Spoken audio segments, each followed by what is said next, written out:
until a quiet cowboy showed her love could heal again, the widow who lost everything. Sarah Mitchell's hands gripped the steering wheel so tightly her knuckles had turned white. The old truck rattled along the dusty Montana road, May bump sending a jolt through the worn suspension. In the back seat, her 2 daughters sat quietly, too quietly for children their age.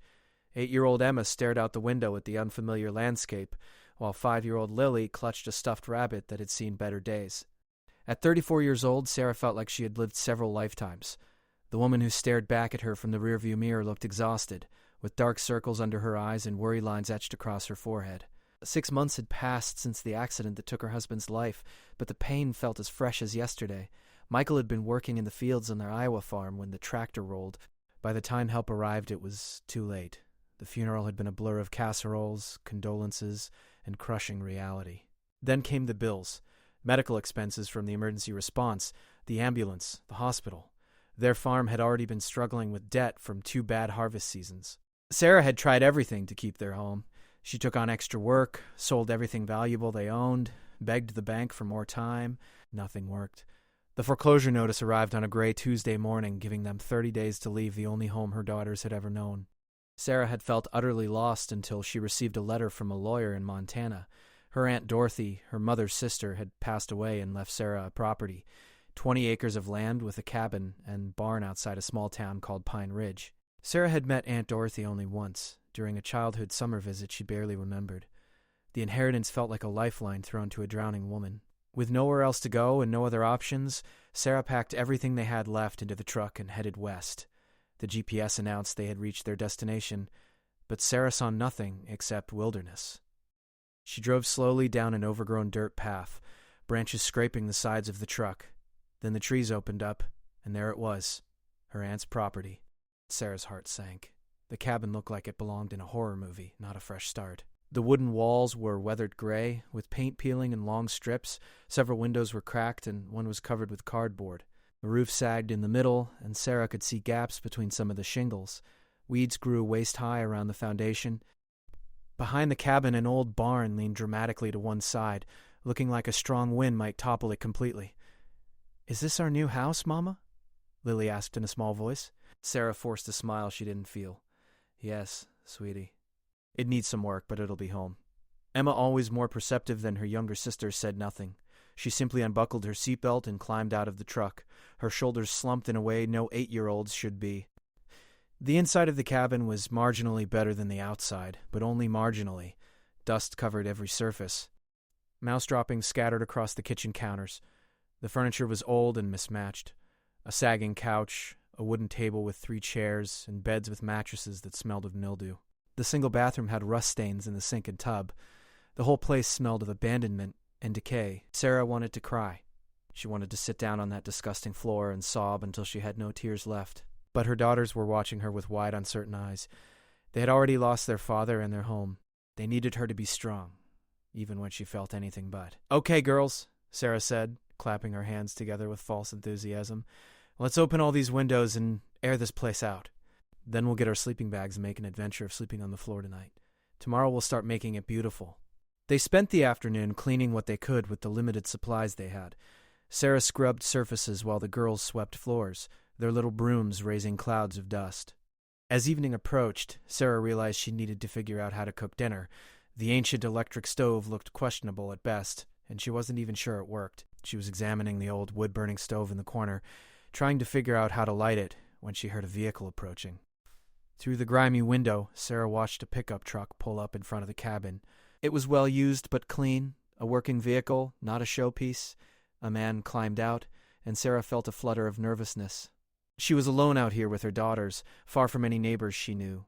The man was tall and lean, probably in his late 30s or early 40s. He wore faded jeans, scuffed boots, and a denim jacket over a plain shirt. A cowboy hat shaded his face. He moved with a deliberate, unhurried pace, reaching into his truck bed to pull out a cardboard box before walking toward the cabin.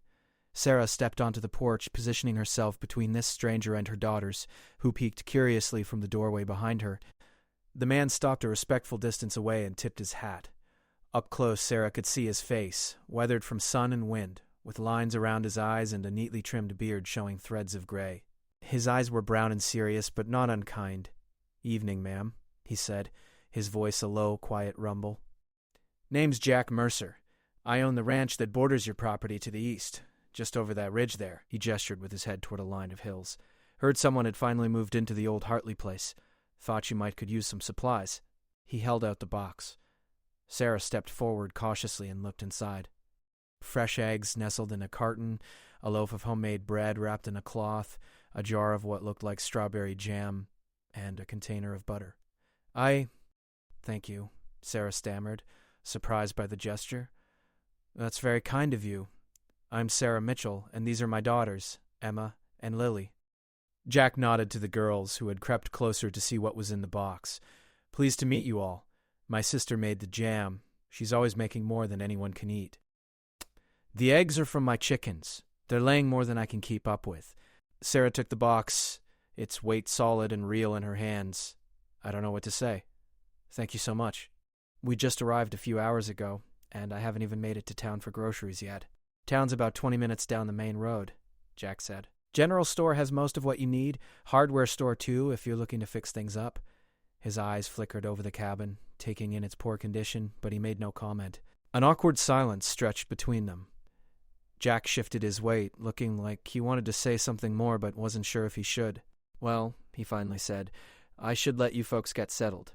If you need anything, I'm just over the ridge. Anyone in town can tell you how to find Mercer Ranch." "Wait," Sarah called as he turned to leave. Do you know anything about getting this wood stove working? I'm not sure where to start." Jack paused, then nodded. "Mind if I take a look?" He spent the next 15 minutes showing Sarah how to operate the old stove, how to arrange the wood, where to adjust the airflow, how to tell when it was burning properly. He worked with quiet efficiency, his explanations clear and patient. Emma and Lily watched with fascination, edging closer as they realized this stranger wasn't scary at all. When the fire was crackling nicely, Jack stood and brushed off his hands. "That should keep you warm tonight. You'll want to stock up on firewood. Winter comes early and hard up here. I've got plenty if you need some. I couldn't possibly—" Sarah began, but Jack shook his head. "Not charity, ma'am. Just being neighborly.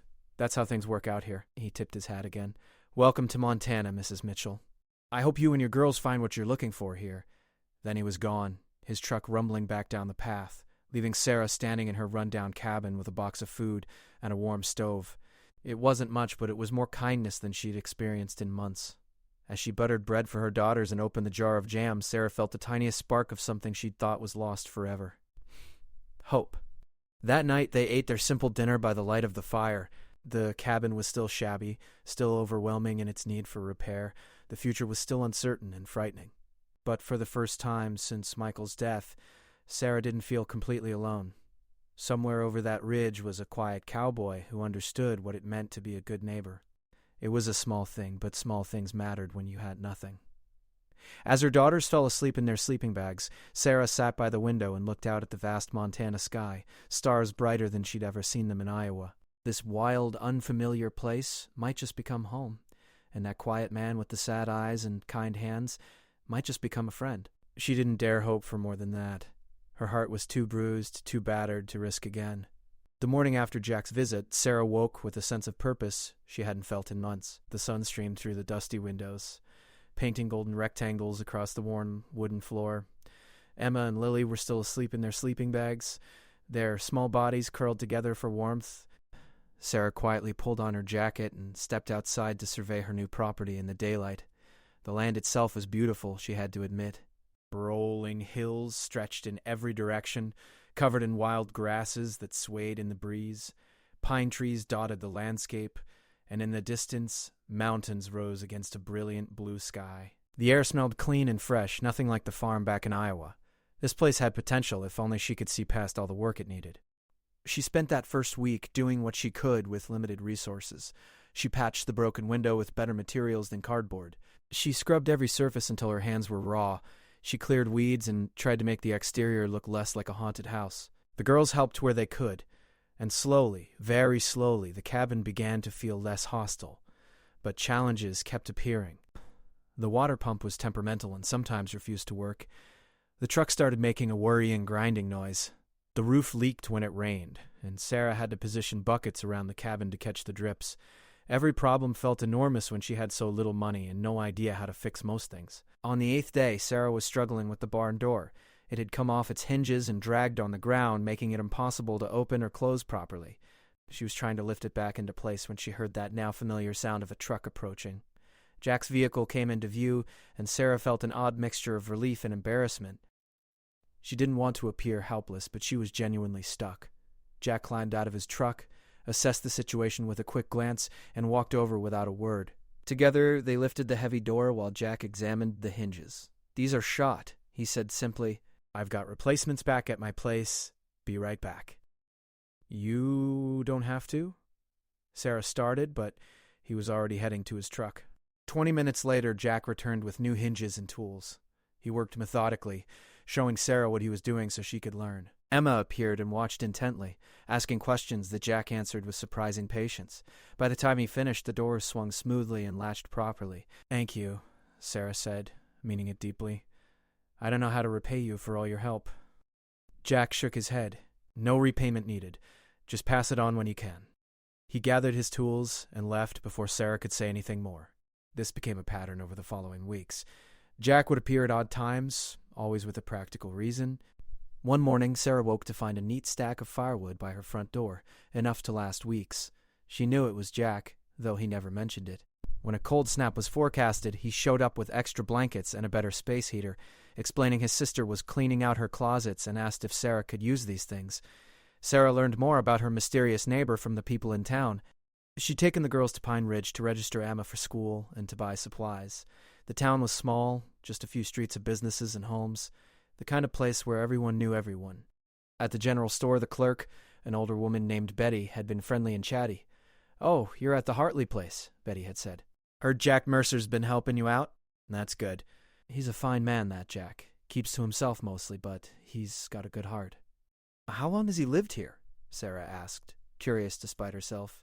Betty had leaned in, clearly enjoying the chance to share information. "Well, he grew up here on his family's ranch, left for college, became a veterinarian down in Denver, had a practice there, got married to a lovely woman named Rebecca, and then she got sick. Cancer. Jack gave up everything to take care of her, but she passed away about 5 years ago. He came back here after that, took over running the family ranch when his father got too old to manage it alone. He's never been quite the same, folks say. Used to be more outgoing, always smiling. Now he's quiet, keeps his distance from people." The story had made Sarah's chest ache. She understood that kind of loss, that kind of pain that changed you fundamentally. No wonder Jack's eyes held such sadness. He wasn't just being kind to a struggling neighbor. He knew exactly what it felt like to have your world fall apart. As October arrived, the leaves began changing colors, painting the landscape in brilliant reds and golds. Emma started school and seemed to be adjusting well, though she was quieter than she used to be. Lily spent her days with Sarah, helping with small tasks and playing in the yard that was slowly becoming tame under Sarah's efforts. Jack's visits continued, but they were changing in subtle ways. He stayed a little longer each time. He'd accept a cup of coffee now, sitting on the porch steps while Sarah worked nearby. Their conversations remained brief, but grew slightly more personal. Jack asked how Emma was doing in school. Sarah asked about his cattle. Neither pushed into painful territories, but a tentative friendship was forming. The girls had completely taken to Jack. Lily's face would light up whenever his truck appeared, and she'd run to greet him with unguarded joy. Emma was more reserved, but clearly admired him.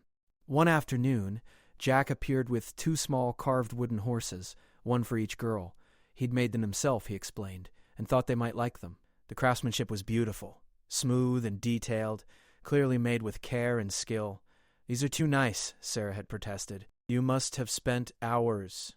I like working with wood," Jack had interrupted quietly. "Gives me something to do in the evenings. Besides, every girl should have a horse, even if it's just a wooden one."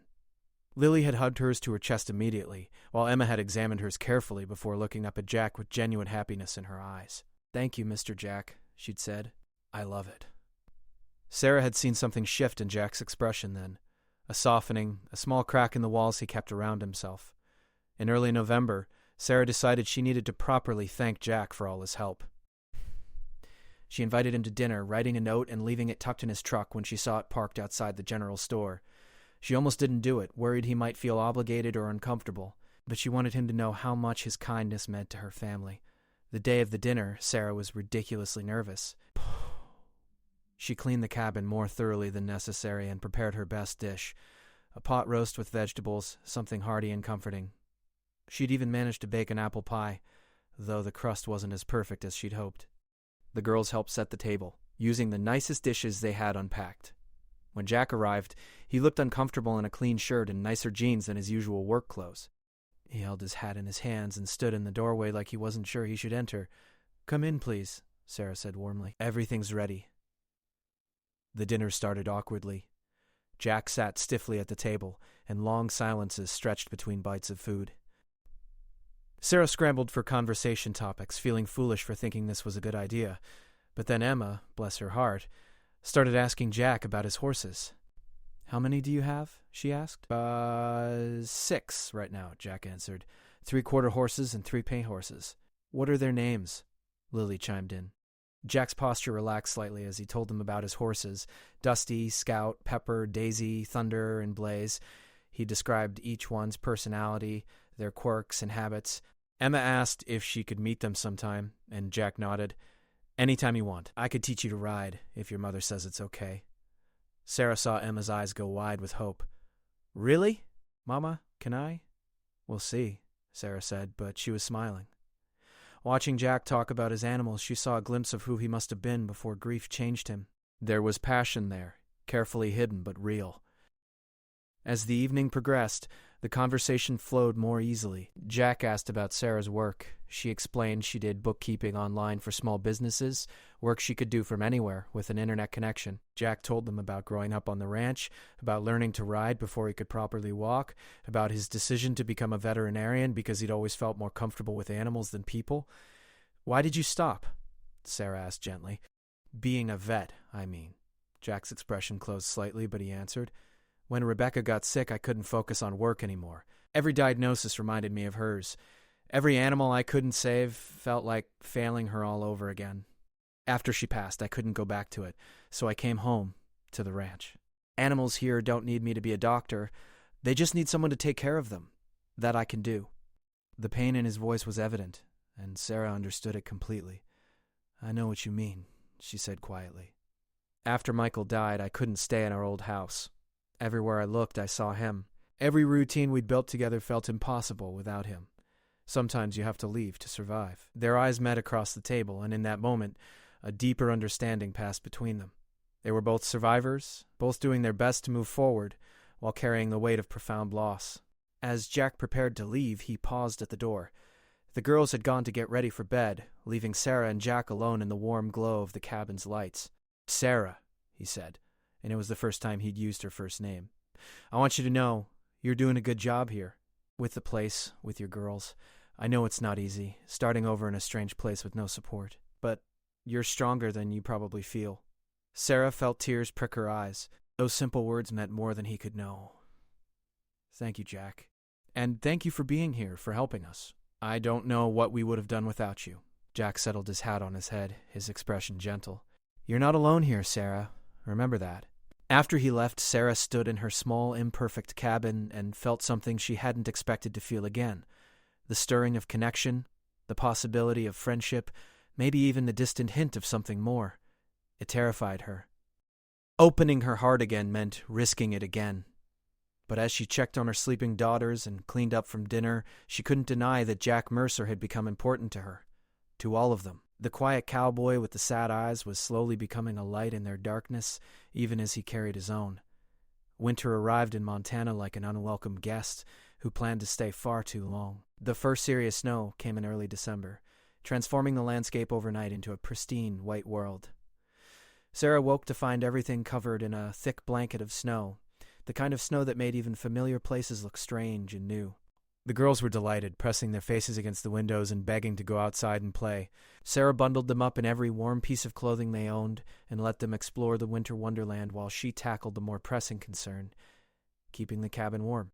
The temperatures had dropped dramatically, and despite her best efforts with the wood stove and the space heater Jack had provided, cold air seemed to seep through every crack and gap in the old walls.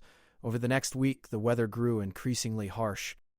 The wind howled through the pine trees, creating an eerie sound that kept Sarah awake at night. More snow fell, piling higher and higher around the cabin. Sarah burned through firewood faster than she'd anticipated, and she worried about running out. She rationed heat, keeping the stove going during the day when the girls were awake but letting it die down at night, piling extra blankets on their beds instead. Then came the storm that changed everything. The weather forecast had warned of a major blizzard moving through the region, but Sarah hadn't fully grasped what that meant until it arrived. The snow began falling in the late afternoon, thick and heavy, reducing visibility to almost nothing. The wind picked up, creating massive drifts that buried her truck and transformed the world into a swirling white chaos. By evening, the cabin was growing dangerously cold despite the roaring fire in the stove. Sarah realized something was wrong with the heating system. The space heater had stopped working, and no matter what she did, she couldn't get it to turn back on. The wood stove alone wasn't enough to heat the entire cabin in these extreme conditions. At midnight, the power went out. One moment the cabin had lights, and the next, they were plunged into darkness, broken only by the glow from the wood stove. Sarah fumbled for flashlights and candles, trying not to panic. The temperature inside the cabin began dropping steadily. She could see her breath in the air. Emma and Lily were awake now, frightened by the darkness and the howling wind. Sarah brought them close to the stove, wrapping them in every blanket she could find. But she could feel Lily shivering uncontrollably, and Emma's lips were taking on a bluish tint. The reality of their situation hit Sarah like a physical blow. They were in serious danger. She had to make a choice that went against every stubborn, independent bone in her body. She had to call Jack. Her cell phone had limited battery and spotty service in the best conditions, but she managed to get through. Jack answered on the second ring, his voice alert despite the late hour. "Sarah? What's wrong?"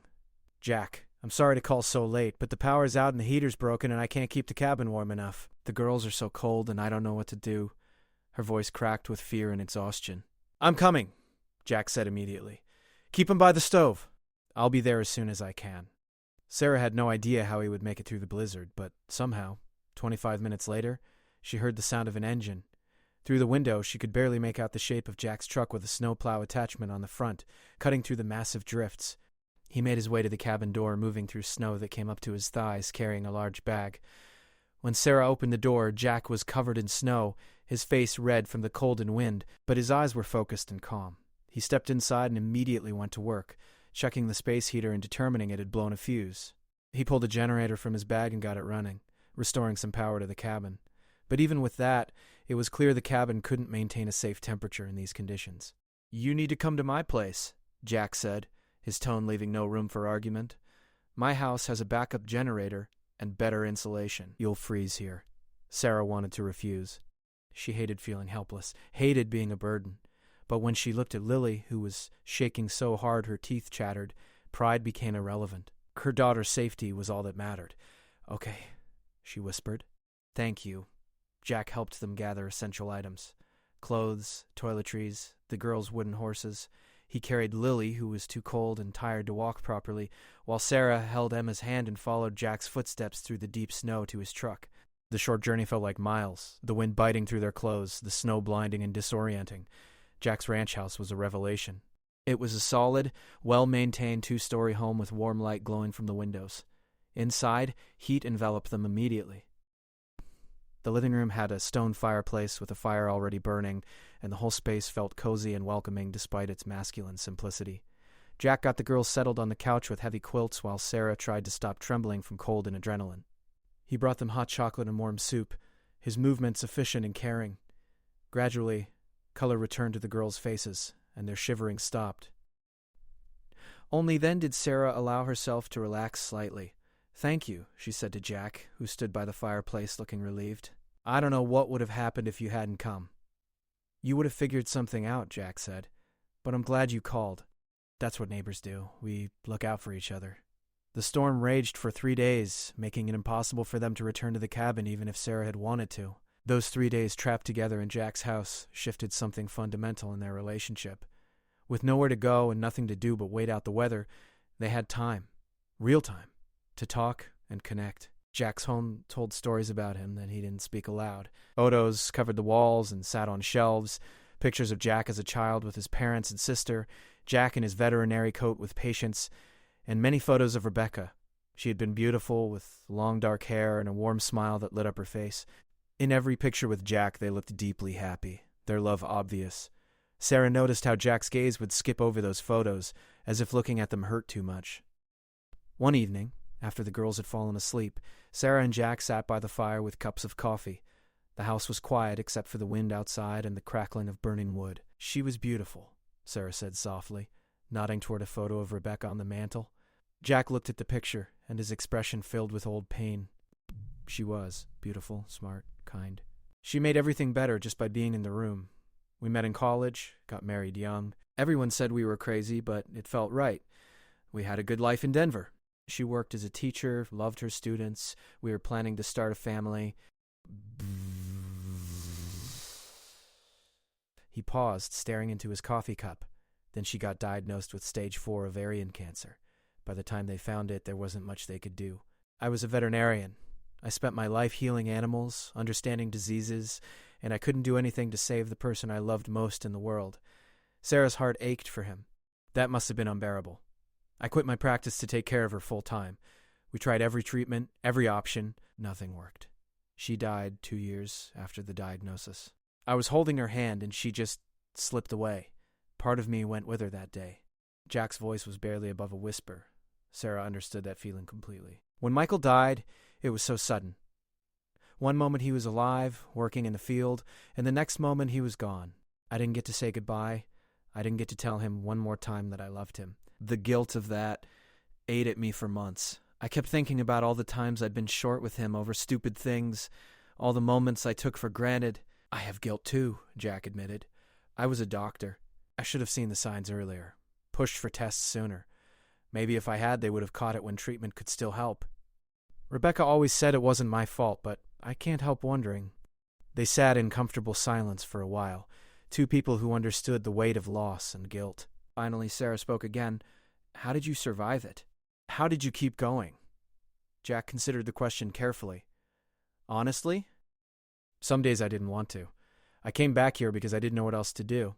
The ranch needed me. My father was getting older and couldn't manage alone. Having work to do, animals depending on me, that gave me a reason to get up each morning. And time doesn't heal everything, but it makes the pain more bearable. You learn to carry it differently. I'm learning that, Sarah said. The girls saved me, I think. I couldn't fall apart because they needed me. Moving here was terrifying, but staying in Iowa, surrounded by memories and pity, felt impossible. I needed a fresh start, even if I had no idea what I was doing. You're doing better than you think, Jack said, meeting her eyes. It takes courage to start over. It takes strength to keep going when everything in you wants to give up. I see that strength in you, Sarah. Your girls see it too. The conversation drifted to other topics. Childhood memories, favorite books, small dreams they'd once had. Sarah learned that Jack loved old westerns and could quote entire scenes from classic films. Jack discovered that Sarah had once dreamed of being a writer but had set it aside for more practical pursuits. They talked about their daughters. Jack had wanted children with Rebecca, and Sarah could see the gentleness in him when he interacted with Emma and Lily, a paternal instinct that had never been fulfilled. On the second night, Emma asked Jack if he would read them a bedtime story. Jack looked surprised but agreed. Sarah watched from the doorway as he sat on the edge of the guest room bed, Emma on one side and Lily on the other, reading from a worn copy of a children's book with a patience and warmth that made Sarah's chest tighten. After the girls fell asleep, Jack found Sarah in the kitchen. "They're good kids," he said. "You've done an amazing job with them, especially considering everything you've all been through."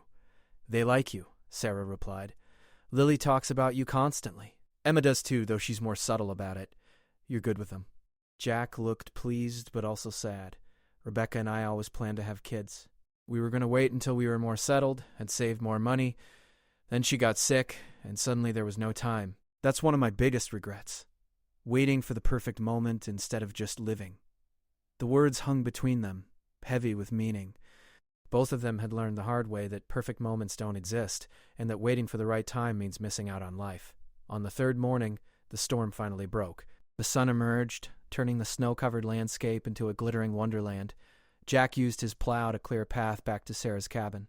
They found it buried in snow but intact, though it would take significant work to make it warm and livable again. As Jack prepared to drive them home, he hesitated by his truck. Sarah stood nearby, her daughters already buckled in the back seat. The moment felt significant somehow, like they were at a crossroads. "Sarah," Jack said, and there was something vulnerable in his expression. "I haven't felt this way since Rebecca. It scares me. The thought of caring about someone again, of opening myself up to that kind of loss again. But I can't pretend I don't feel something when I'm around you." Sarah's heart raced. She felt it too. This pull toward him, this growing affection that terrified her as much as it drew her. "I'm scared too," she admitted. "Losing Michael nearly destroyed me. The idea of loving someone and potentially losing them again feels impossible to risk." Jack stepped closer. Close enough that she could see the hope and fear warring in his eyes. "I can't promise we won't hurt. Life already taught us both that nothing is guaranteed. But I can promise I'll show up. Every day. For you and for those girls. If you're willing to try." Sarah looked at this quiet, kind man who had shown her and her daughters nothing but patience and care. She thought about the walls they'd both built around their hearts, and how lonely those walls made them. Maybe healing wasn't about protecting yourself from pain. Maybe it was about finding the courage to be vulnerable again. She reached for his hand, lacing her fingers through his. "I'm willing to try," she whispered, slowly. "But yes." Jack squeezed her hand, and for the first time since she'd met him, she saw him truly smile, not just a polite curve of lips, but a genuine expression of happiness that reached his eyes and made him look years younger. The journey toward healing had just taken an unexpected turn, and neither of them knew where it would lead. But for the first time in a long time, they both felt something that had been missing. Hope. The winter slowly gave way to spring, and with the changing season came changes in Sarah's life that she had never anticipated. The relationship between her and Jack unfolded with careful deliberation, like two people learning to walk again after a long injury. Neither of them rushed. Both understood that hearts that had been shattered needed time and gentleness to mend. Jack's visits to the cabin became more frequent and took on a different quality. He still came to help with practical matters, fixing a loose board here, checking on a troublesome pipe there, but now he also came simply to spend time with them. He would arrive in the early evening, staying for dinner and conversation that stretched long into the night after the girls went to bed. They talked about everything and nothing, discovering each other in layers. Sarah found herself looking forward to these evenings with an anticipation that both thrilled and frightened her.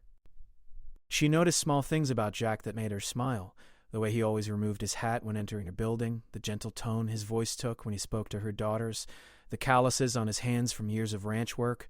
She noticed how his eyes crinkled when he laughed, which he was doing more often now. Jack, for his part, seemed lighter somehow.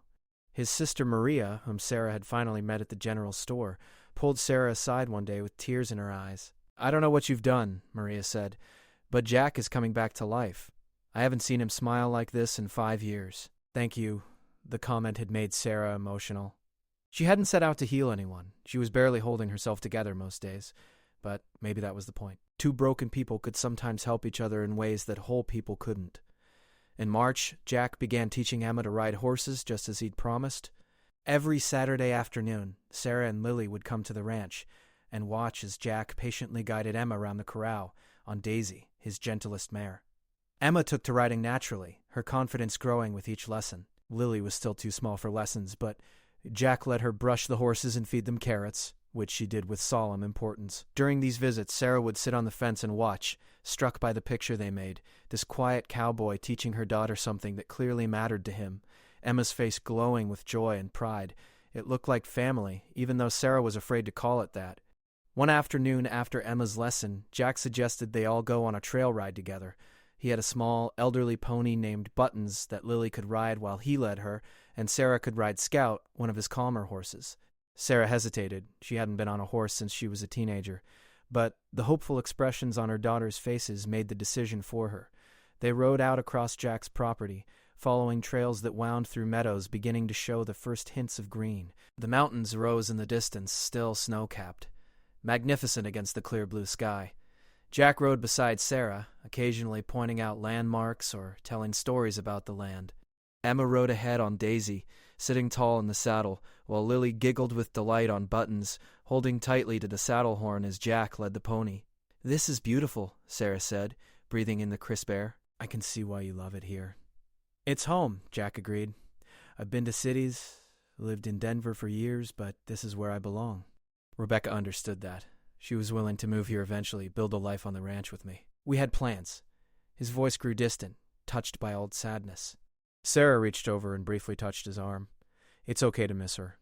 To still love her. that doesn't go away just because time passes or because new people come into your life. Jack looked at her with something like relief. I worried about that, whether it was fair to you, me, still carrying feelings for Rebecca. Michael is still part of me too, Sarah said softly. He always will be. He's the father of my children, the person I built a life with, but I'm learning that the heart is bigger than we think. It can hold old love and still have room for new love. They don't cancel each other out. Their eyes met, and something passed between them. Understanding, acceptance, and the beginning of something deeper than friendship. As April arrived, bringing warmer weather and the renewal of life after winter's harshness, Sarah's small bookkeeping business began to thrive. Word of mouth had brought her several new clients, and she was making enough money to not just survive, but to begin actually improving the cabin. She hired a contractor to fix the roof properly and to repair some of the structural issues that were beyond her ability to handle. Jack helped with everything else. Together they repainted the exterior of the cabin, choosing a warm cream color with forest green trim. They fixed the fence posts, cleared more land, and even started a small vegetable garden.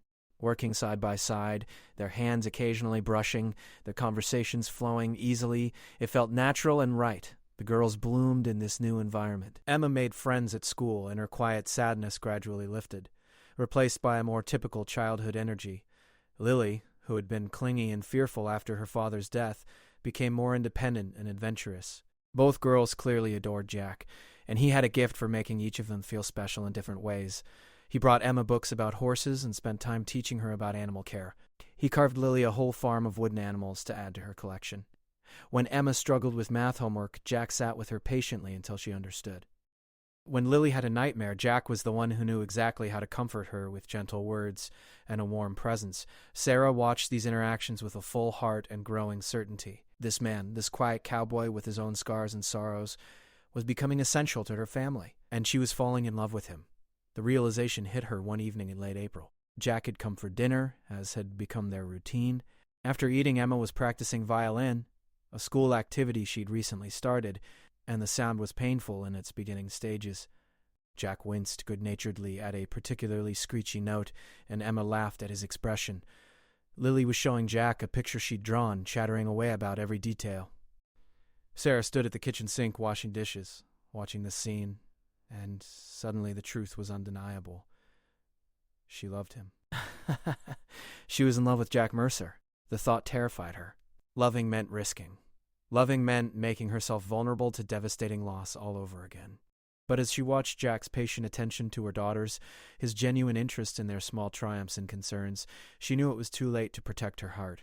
He was already inside it. That night, after the girls went to bed, Sarah and Jack sat on the porch steps as they often did, watching the stars emerge in the darkening sky. The spring air was cool but pleasant, carrying the scent of pine and new grass. "Jack," Sarah said, her voice quiet but steady, "I need to tell you something." He turned to her, his expression open and attentive. "What is it?" Sarah took a breath, gathering courage. "I'm falling in love with you.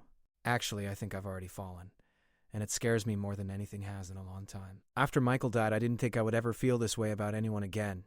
I didn't think I could survive feeling this way and risk losing someone again." Jack reached for her hand, holding it gently between both of his. "Sarah, let me finish," she interrupted. "I know we've both been hurt. I know we're both terrified. But I also know that these past months with you have brought me back to life in ways I didn't think were possible. You've been so good to me and to my girls. You've been patient and kind and present, and I don't want to keep pretending this is just friendship when it's become so much more." Jack was quiet for a moment, and Sarah's heart pounded as she waited for his response. Finally, he spoke, his voice rough with emotion. "I haven't felt this way since Rebecca died," he said. "There were days, years really, when I thought I was just done with that part of life. I thought I'd had my chance at love and lost it, and that was that. Then you showed up, struggling with that barn door on your first week here, looking exhausted and determined and beautiful, and something in me that had been dead started waking up." He squeezed her hand, his thumb tracing gentle circles on her palm. "I tried to keep my distance. I told myself I was just being a good neighbor, just helping someone who needed help. But somewhere along the way, you and those girls worked your way into my heart."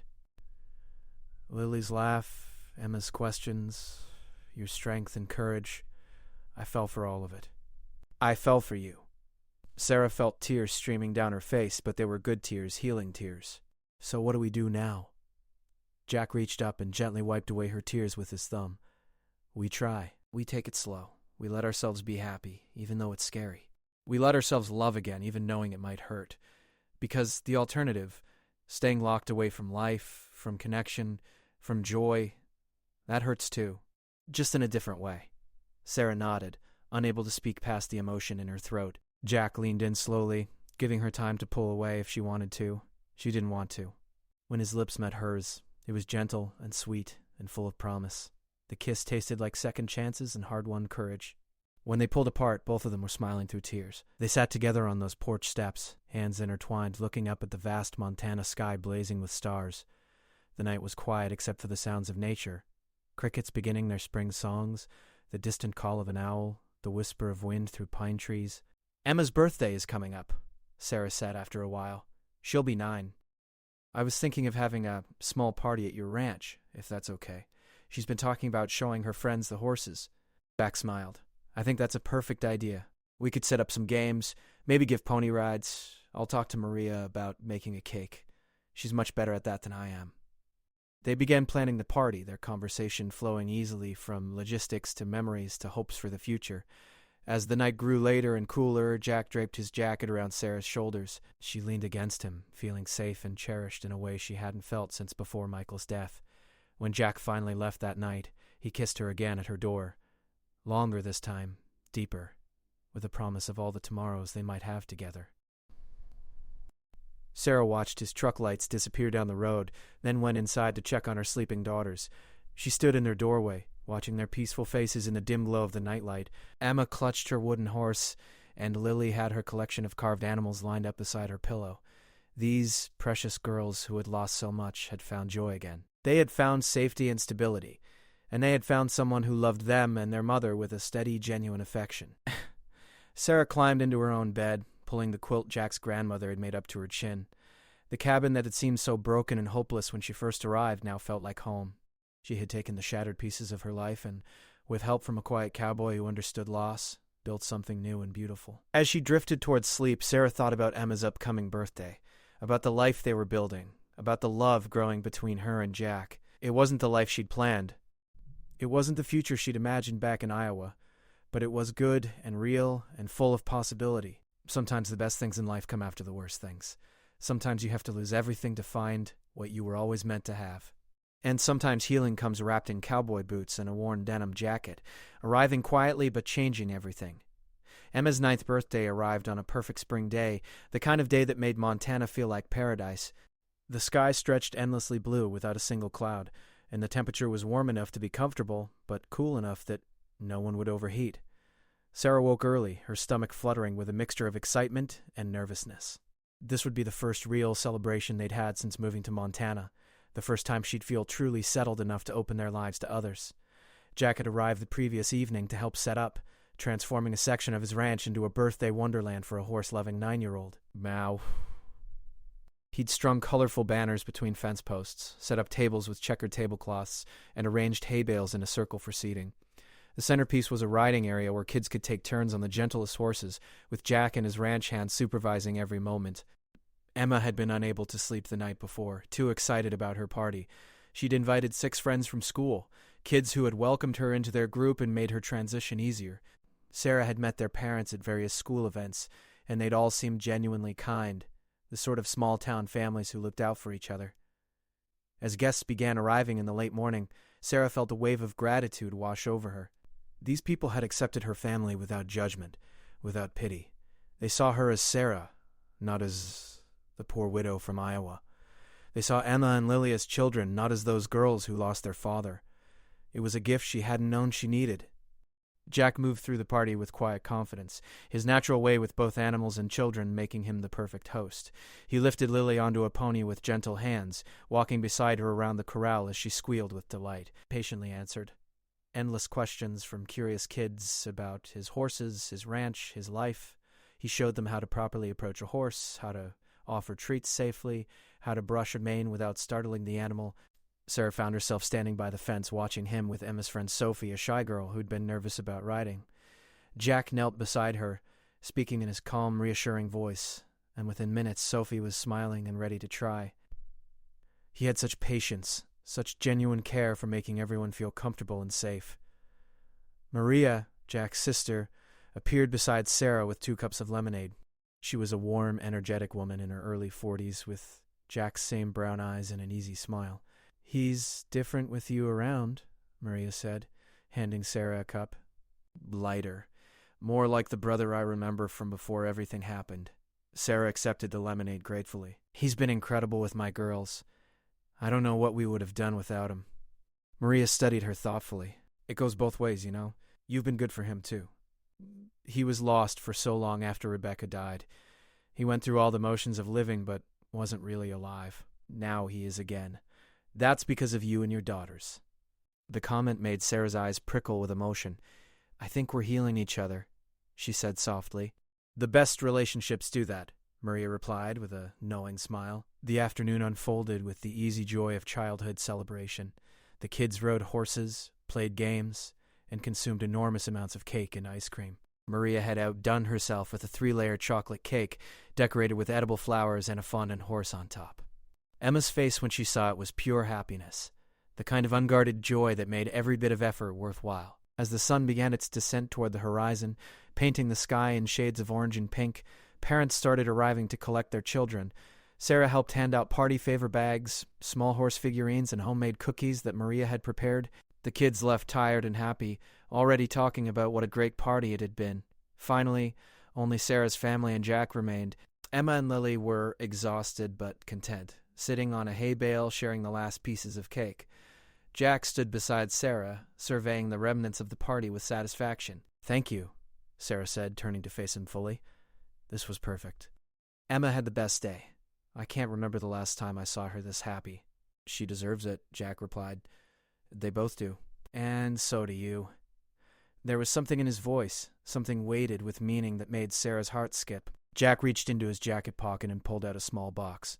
It was worn velvet, clearly old, clearly precious.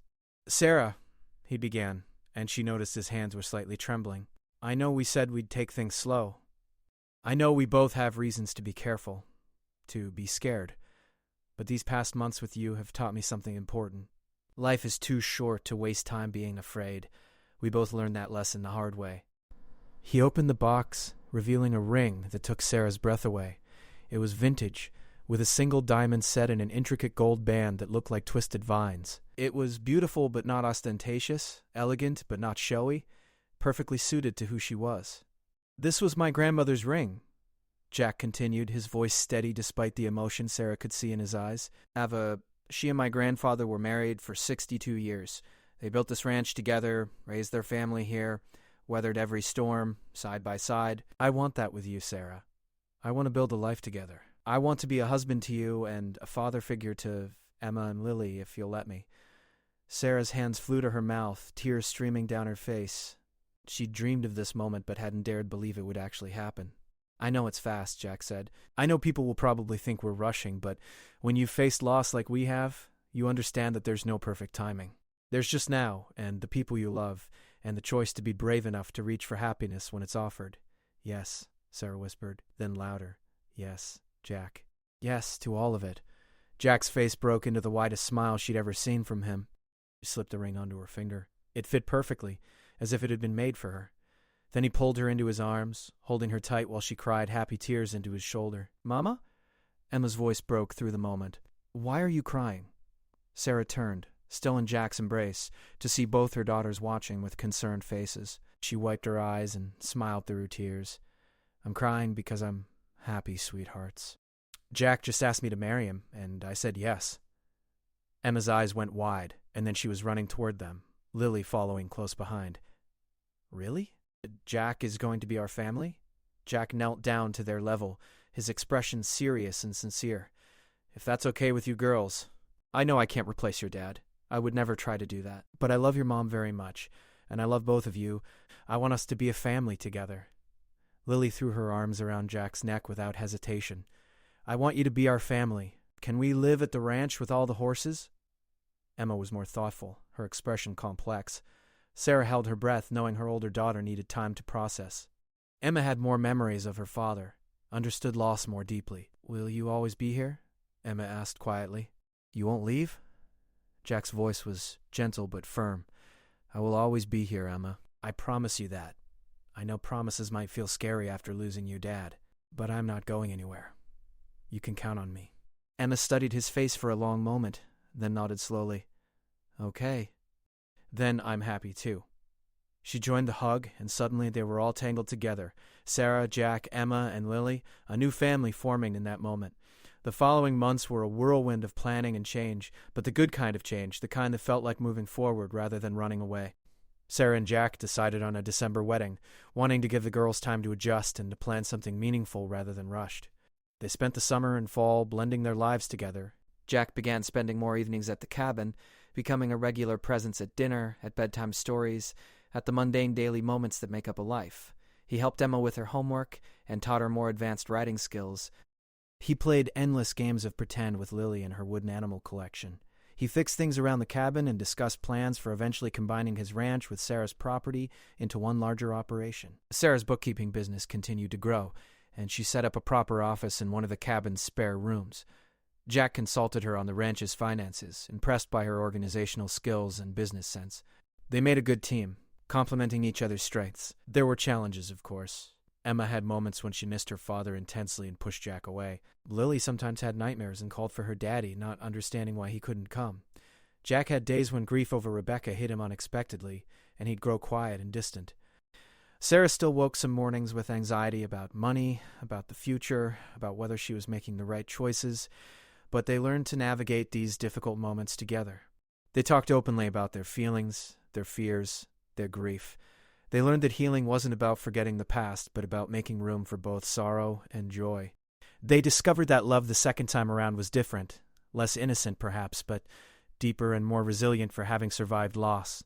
Jack introduced Sarah to his extended family at a summer barbecue, cousins and aunts and uncles who welcomed her warmly. His father, a weathered man in his 70s who still lived in a small house on the ranch property, took Sarah's hands in his and said, "Thank you for bringing my son back to life. Rebecca would have liked you." The comment had made Sarah cry, but they were good tears. She'd worried about being compared to Jack's first wife, about not measuring up to someone who'd been so clearly loved. But Jack's family helped her understand that there was no competition, no comparison. Rebecca had her place in Jack's heart, and Sarah had her own place. Both were honored, both were valued. As autumn painted the landscape in brilliant colors, final wedding plans came together. They decided on a small ceremony at the cabin, intimate and personal. Maria helped coordinate everything from flowers to food to music. Emma and Lily would be flower girls, wearing dresses they'd picked out themselves. Jack's best friend from veterinary school would serve as best man, and Sarah's cousin from Iowa, the only family member she'd stayed close to, would stand up for her.